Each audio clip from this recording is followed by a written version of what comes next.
Ce verset explique, comme d'autres, l'avance considérable que Dieu a sur la création. Dans le jardin d'Éden, Dieu dit à Adam: Je mettrai inimitié entre toi et la femme, entre ta postérité et sa postérité, celle-ci t'écrasera la tête, et tu lui blesseras le talon. Celle-ci t'écrasera la tête, et tu lui blesseras le talon. Celle-ci t'écrasera la tête, et tu lui blesseras le talon. Prophétie qui s'accomplit 4000 ans plus tard à la croix.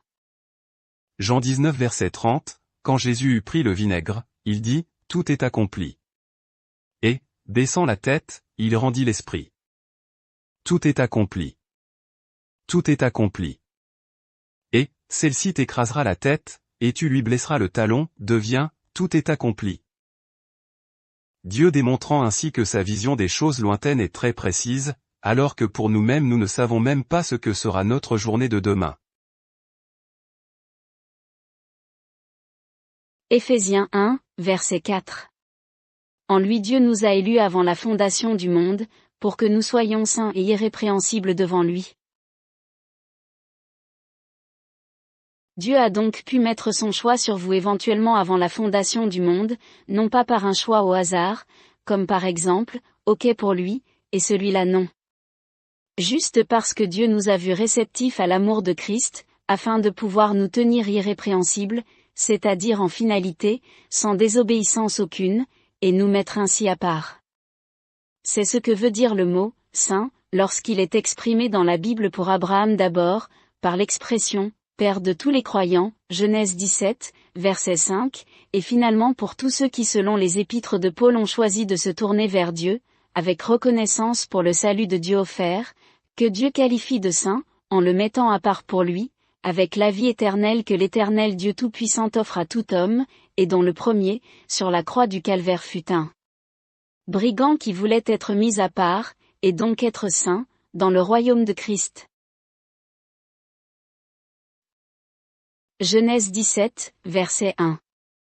Lorsqu'Abraham fut âgé de 99 ans, l'Éternel apparut à Abraham, et lui dit, « Je suis le Dieu Tout-Puissant. Marche devant ma face, et sois intègre. » C'est-à-dire, saint, à part pour moi. 2 Corinthiens 1, verset 1. Paul, apôtre de Jésus-Christ par la volonté de Dieu, et le frère Timothée, à l'Église de Dieu qui est à Corinthe, et à tous les saints qui sont dans toute l'Achaïe. Éphésiens 1, verset 1. Paul, apôtre de Jésus-Christ par la volonté de Dieu, aux saints qui sont à Éphèse et aux fidèles en Jésus-Christ. Philippiens 1, verset 1. Paul et Timothée, serviteurs de Jésus-Christ, à tous les saints en Jésus-Christ qui sont à Philippe, aux évêques et aux diacres. Hébreux 3, verset 1. C'est pourquoi, frères saints, qui avez part à la vocation céleste, considérez l'apôtre et le souverain sacrificateur de la foi que nous professons. 1 Pierre 1, verset 15. Mais, puisque celui qui vous a appelé est saint, vous aussi soyez saints dans toute votre conduite. Rome n'a donc rien de catholique lorsqu'elle déclare qui est saint ou non, car dès le moment où vous êtes à Christ et en Christ, vous appartenez à Dieu de votre plein gré avec le désir en vous, même si vous n'y arrivez pas encore parfaitement, de faire la volonté de Dieu et de vous mettre saintement à part pour lui pour l'éternité qu'il nous a offerte. Soit le choix du brigand. Choix qui peut être également vôtre, si vous avez la sagesse du brigand repentant qui a reconnu, comme nous l'avons vu lors des vidéos précédentes 1 à 4, qu'il ne faut pas sauter afin d'avoir une progression dans l'étude de la parole de Dieu qui veut vous conduire au salut jusque dans la vie éternelle que Dieu nous offre gratuitement en Christ. Et dans la mesure où vous n'êtes pas un brigand sur la croix du calvaire, vous serez sans doute ravis d'être parmi ceux qui déclareront à Dieu.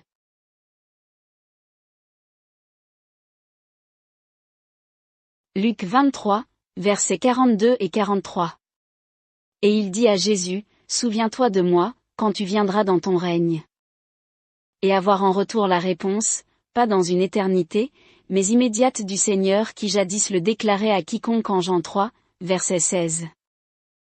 Jésus lui répondit, « Je te le dis en vérité, aujourd'hui tu seras avec moi dans le paradis. » Car Dieu a tant aimé le monde qu'il a donné son Fils unique, afin que quiconque croit en lui ne périsse point, mais qu'il ait la vie éternelle. Car Dieu a tant aimé le monde qu'il a donné son Fils unique, afin que quiconque croit en lui ne périsse point, mais qu'il ait la vie éternelle. Je sers la parole de Dieu. Et, sers le Dieu de la parole. Jésus-Christ. Je sers ta parole dans mon cœur afin d'être envers toi toujours obéissant. Psaume 119 verset 11.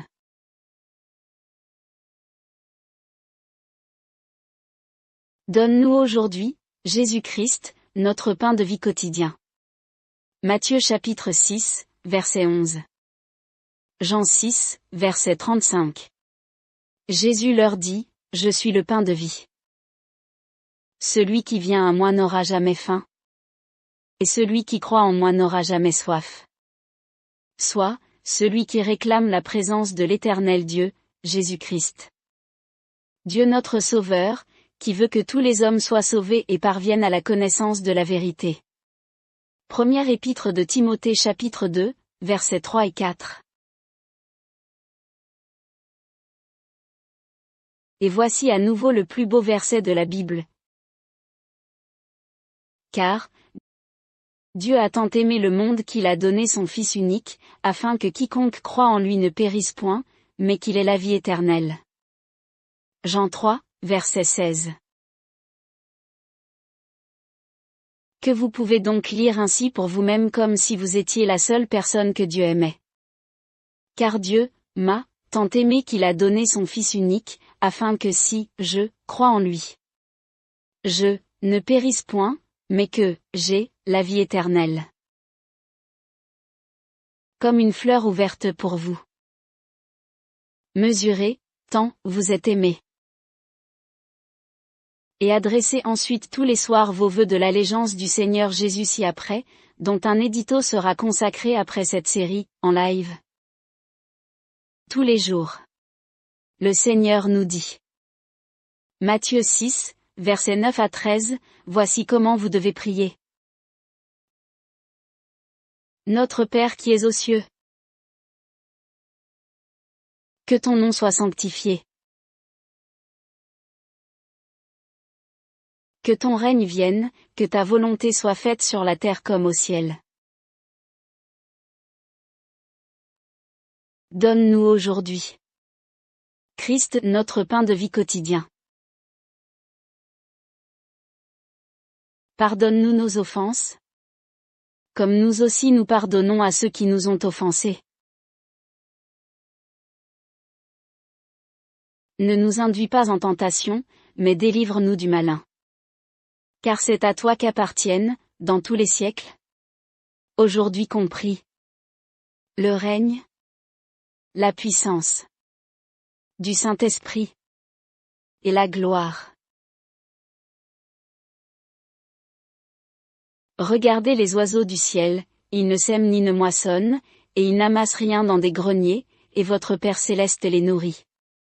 Ne valez-vous pas beaucoup plus qu'eux? Matthieu 6, verset 26. Regardez les oiseaux du ciel, ils ne sèment ni ne moissonnent, et ils n'amassent rien dans des greniers, et votre Père céleste les nourrit. Ne valez-vous pas beaucoup plus qu'eux? Dans le chapitre 6 de Matthieu, le verset 26 ci-dessus, est éloigné du verset 11, afin que les sujets du pain céleste, et de la nourriture terrestre, ne soient pas mélangés. Car dans les 10 vœux journaliers que le Seigneur souhaite dans notre cœur, âme, pensée, il n'y a que des sujets spirituels de l'objectif, celui de garder nos pensées en Jésus-Christ. Il ne faut donc pas chercher du pain du boulanger dans Matthieu 6, verset 11, car le Seigneur le promet déjà au verset 25 et 26 pour notre pain de tous les jours, ainsi que notre habillement, versets 28 à 30, et entre les deux, le pain et l'habillement, Dieu en tant que Père de famille spirituelle, veillera également sur notre santé au verset 27. Et chacun s'appropriera la parole de Dieu, selon la foi de chacun. Matthieu 6, versets 25 à 34, nos inquiétudes passées, de non-croyants. C'est pourquoi je vous dis, ne vous inquiétez pas, pour votre vie de ce que vous mangerez, ni pour votre corps, de quoi vous serez vêtus. La vie n'est-elle pas plus que la nourriture, et le corps plus que le vêtement? Ne vous inquiétez pas, c'est-à-dire, ne priez pas non plus, mais croyez. Regardez les oiseaux du ciel, ils ne sèment ni ne moissonnent, et ils n'amassent rien dans des greniers, et votre Père céleste les nourrit. Ne valez-vous pas beaucoup plus qu'eux? Qui de vous, par ses inquiétudes, peut ajouter une coudée à la durée de sa vie? Et pourquoi vous inquiétez au sujet du vêtement? Considérez comment croissent les lys des champs, ils ne travaillent ni ne filent. Ne vous inquiétez pas, c'est-à-dire, ne priez pas, mais croyez. Je vous dis que Salomon même, dans toute sa gloire, n'a pas été vêtu comme l'un d'eux. Si Dieu revêt ainsi l'herbe des champs, qui existe aujourd'hui et qui demain sera jetée au four, ne vous vêtira-t-il pas à plus forte raison, gens de peu de foi? Ne vous inquiétez donc point, et ne dites pas, que mangerons-nous? Que boirons-nous? De quoi serons-nous vêtus? Ne vous inquiétez pas, c'est-à-dire, ne priez pas, mais croyez. Car toutes ces choses, ce sont les païens qui les recherchent. Soit, nos inquiétudes passées, de non-croyants. Votre Père céleste sait que vous en avez besoin. Cherchez premièrement le royaume et la justice de Dieu, et toutes ces choses vous seront données par-dessus. Ne vous inquiétez donc pas du lendemain, car le lendemain aura soin de lui-même. À chaque jour suffit sa peine. Qui de vous, par ses inquiétudes, peut ajouter une coudée à la durée de sa vie? Qui de vous, par ses inquiétudes, peut ajouter une coudée à la durée de sa vie? Cherchez premièrement le royaume et la justice de Dieu, et toutes ces choses vous seront données par-dessus. Cherchez premièrement le royaume et la justice de Dieu, et toutes ces choses vous seront données par-dessus. Qui de vous, par ses inquiétudes, peut ajouter une coudée à la durée de sa vie? Cherchez premièrement le royaume et la justice de Dieu, et toutes ces choses vous seront données par-dessus. Regardons ensemble le royaume et la justice de Dieu que nous devons chercher premièrement, et selon le contexte que nos brebis bergers ne nous enseignent pas. Voici donc comment vous devez prier. Pour votre santé. Notre Père qui es aux cieux. Un sujet spirituel. Que ton nom soit sanctifié, aussi, un sujet spirituel. Que ton règne vienne, à nouveau, un sujet spirituel.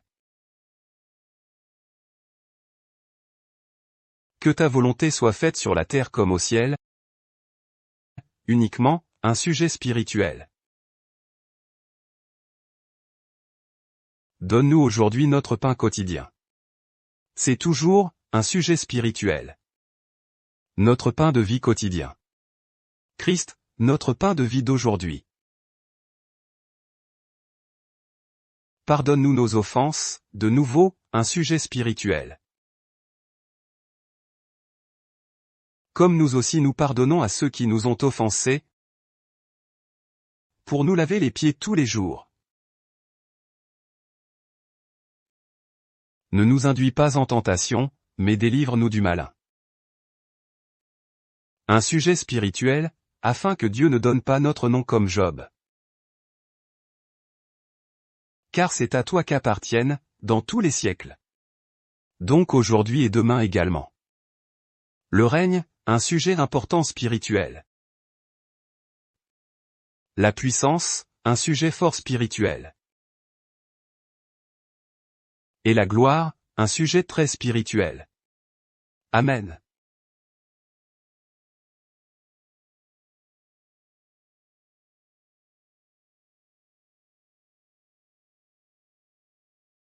Revenons à présent à la suite de notre étude, sur la fin du temps de l'homme que Dieu a estimé à 6 jours à son horloge, et dont les 6000 ans sont sur le point de voir la fin, selon 2 Pierre 3, verset 8.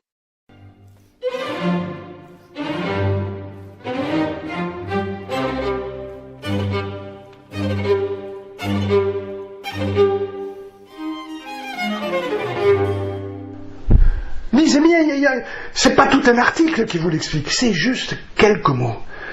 Et la seule chose que Dieu donne en prophétie, des paroles en ce temps-là, puisque Dieu est actuellement dans l'éternité future, et donc il sait déjà tout ce qui concerne notre époque et notre vie jusqu'à la fin du millénium, donc il n'y a rien de caché pour lui. C'est pas la peine de dérober quelque chose. Dieu sait ce que vous avez fait et ce que vous ferez de mauvais demain. Il le sait déjà, parce qu'il est déjà bien en avance. Il est l'alpha qui poursuit son chemin dans l'éternité. D'éternité en éternité, dit David, tu es Dieu. Il n'y a pas quelque chose qui vous concerne de votre journée d'aujourd'hui que Dieu ne connaisse pas déjà. Alors, si vous ne voulez pas lui confier, c'est pas grave, mais Dieu le sait déjà. Il sait déjà que vous refusez son amour, il sait déjà que vous refusez Christ sur la croix. Vous êtes parmi ceux de la parabole de la brebis perdue, où Dieu dit que une seule.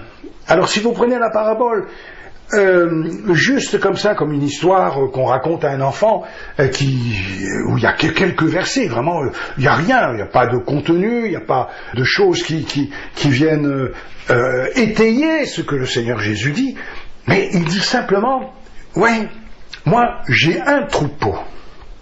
Et le troupeau, dans cette parabole, je vais vous dire un secret, c'est l'humanité qui démarre dans le jardin d'Éden et qui va jusqu'à la fin du millénium, c'est-à-dire pendant la période de l'Éternel, qui est pour lui une semaine, 7 jours. Si vous prenez 1000 ans, selon 2 Pierre chapitre 3 verset 8, 1000 ans font pour l'Éternel, à son calendrier, seulement 7 jours. Et encore, c'est juste une image, parce que dilué dans l'éternité, je pense que ça fait encore beaucoup moins. Mais c'est juste pour que nous ayons un aperçu par rapport aux prophéties dans la parole de Dieu. C'est donc la vérité vraie dans la parole de Dieu pour nous indiquer que, eh bien, Dieu a un troupeau qui part de la Genèse jusqu'à la fin de l'Apocalypse, et Dieu dit, voilà, j'ai 100 brebis. Mais ce qui est étonnant, c'est qu'il y en a 99 qui ne veulent pas de moi. Et alors, Jésus dit, moi, quand je trouve celle qui veut de moi, je la mets sur mes épaules, je ne la lâche plus. Et alors, vous avez pu, tout à l'heure, je vous parlais de la main dans Jean chapitre 10. Une fois que Jésus vous a, il ne vous lâche plus. Et il vous amène jusque dans son ciel. Il se réjouit avec vous.